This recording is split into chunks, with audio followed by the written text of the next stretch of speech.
You guys know what's crazy? Rookie Rush is back, but more like Rookie Control.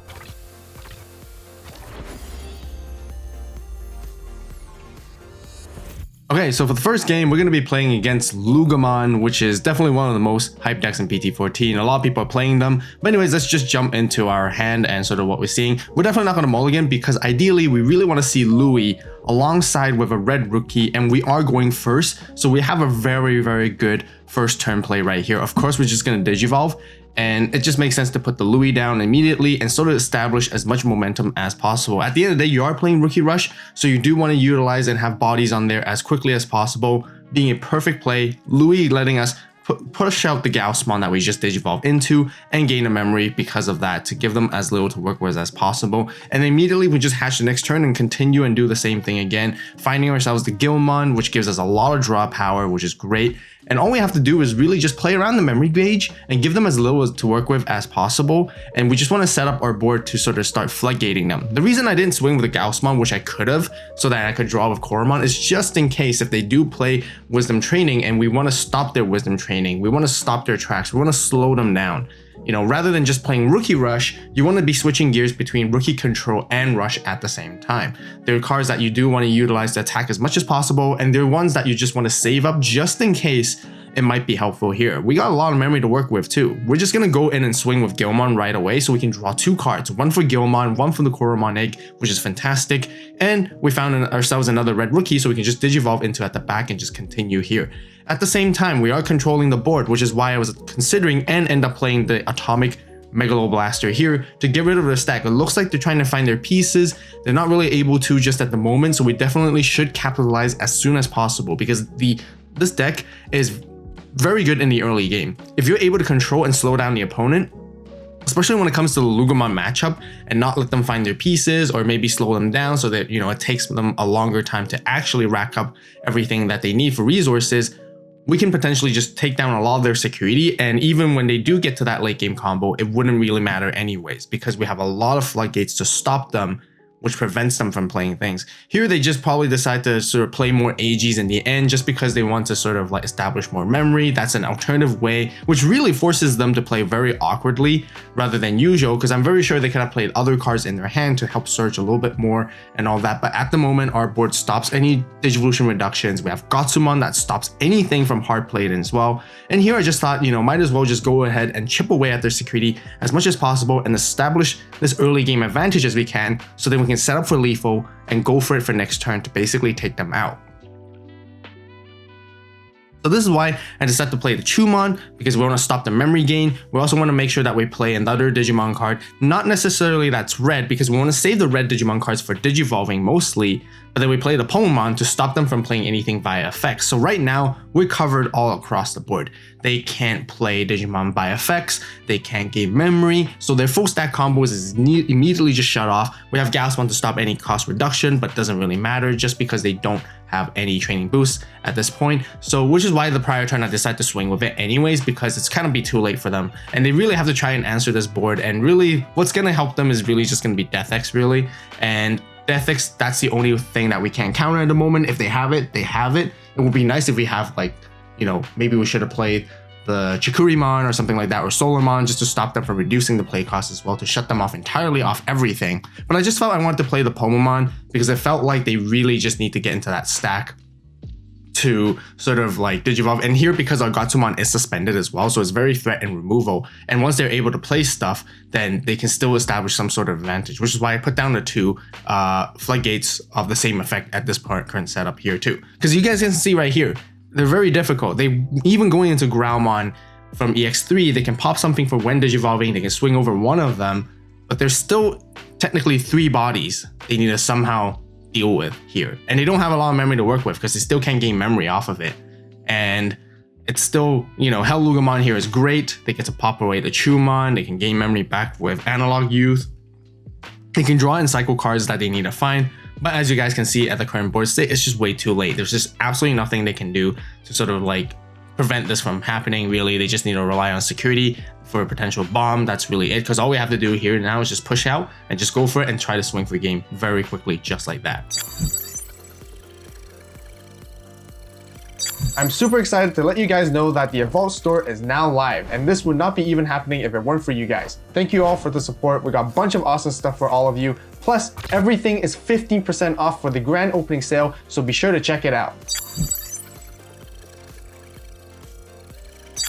Okay, so moving into this next match, we're going to be playing against Digipolice, and this deck is also kind of designed to sort of anti-meta counter against this deck. But here, we're going to showcase in a situation where we don't see Louis, which is actually a very important tamer for this deck. And as a matter of fact, I'm going to get punished for not mulliganing into a Louis as well, or not trying to attempt to do so.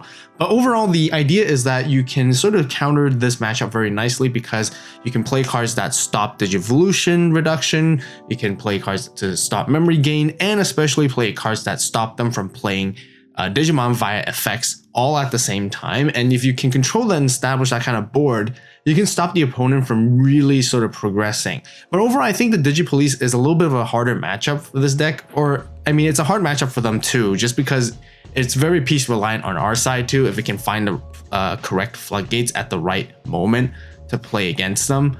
And I guess here's a very good example, because I really thought Gilmon was going to give me a lot of draw power from it. And especially if the Koromon egg is just really good value, and I really thought I could like find my Louis or even like other pieces that I can sort of stop them. Unfortunately, running into a Pride memory boost here, so effectively they have like two things to work off of, and we don't have both floodgates to sort of put on the board. We do have both floodgates access, but we don't have enough memory to play both like floodgates, which is why again Louis is important, because Louis can give you memory as well as Ukomon too. And I thought, when I was playing this deck, I thought Digimon Emperor would be pretty good to keep in my hand because that can be a decent amount of control. But just from learning from this, Digimon Emperor doesn't matter as much, even though they do promote a lot with their Commandramons and they do lose a lot of value and sort of control from there. You guys can see that they're still able to build their board here, but just a little bit slower, but they can still control. And for the opponent, if they can still get into their Brigademon and their Digipolice and play more things and cycle through and plan out, and eventually when they get there, it still becomes very, very problematic for us as we're playing. But the game plan doesn't change. We still got to chip away. We're still going to try and establish as much advantage as possible. Chikurimon is okay here. You know, it's really there to just counter like cards like Death X mainly, or anything that's sort of like cross related. But other than that, like we're just going to continue to chip away with it as much as possible. But here we decide not to, just because we remember that the Cargodramon's blockers, so we're not really gaining value. We want to keep our Gaussmon sticking on board. We want to keep most of our rookies that stop them from playing stick on board. So here becomes a little bit of a tougher situation. I was really hoping to use the atomic option to get rid of both things here, but they do have the protection underneath it. So you know, being able to protect them, they can't really like, you know, we're gonna end up giving them a lot of memory, and we don't really want to do that. So we're gonna play a little bit slow, just play the Gotsumon and just sort of like wait a little bit. But the other thing is, because they have Satsuki, when they have Satsuki on board, as long as they're gaining memory every turn, that's something we can't really stop. And eventually, I mean, they still find the Brigademon here, which is actually really good counter, because they get to basically pop up the two most important floodgates of our deck. And we can't really do too much to answer that. And they're going to start going wide now. So situation doesn't look too great for us. Right now in this particular part, we're really just, again, thinking if we should chip away. We're just going to continue to chip away a little bit, maybe bait some attacks here and there. They still let us through anyways. Honestly, they could have just blocked and stopped the attack. But, you know, they have a full board of blockers. We don't have a lot of memory to work with. We can only play one card and just pass two.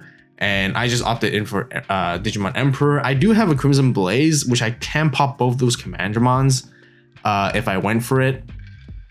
But I kind of want to wait for them to play more stuff on the board and then, like, you know, pop everything in one go.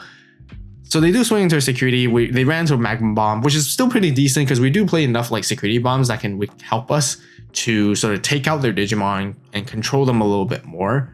And, you know, basically, you know, it's like one of our major comeback factors too. So that's what we're really hoping for here. End of turn, Brigademon's going to play more stuff. They get to play that Cargodramon here. They get to play something off Cargodramon as well.